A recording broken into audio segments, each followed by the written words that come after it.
Hey guys, happy last Monday as far as classwork goes.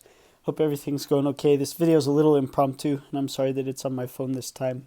My computer wasn't working, so I choose now to start having technical difficulties. But anyways, I wanted to talk just a little bit about the nature of the letters of St. John, because we're going through the New Testament, and we talked about letters of St. Paul.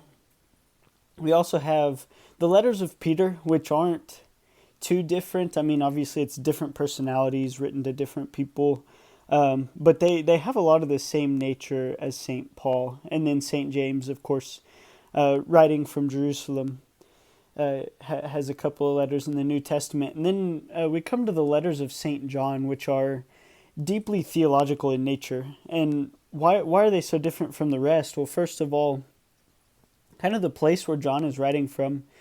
Of all of the apostles, every single apostle suffers martyrdom except for John. John is the only apostle that is not martyred, and as we know, he throughout his own gospel, throughout all the gospels, he's one of the most privileged apostles. He was one of the closest to Jesus, and probably one of his most intimate friends.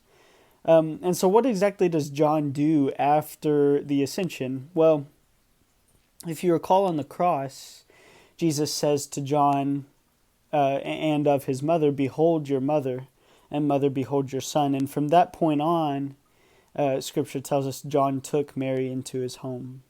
So John takes Mary into his home and takes care of her, but it's also, according to our historical understanding, it's also true that John goes to an island called Patmos, and from this island he spends his time in contemplative prayer and writing.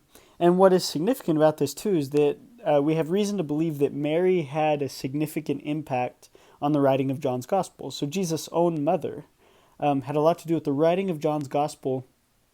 And then he also wanted to kind of get in on this, writing letters to new churches. He wanted to be a part of that, but his writings have such a depth of theology. That's because John, while the other apostles were missionaries, John, in essence, was a mystic.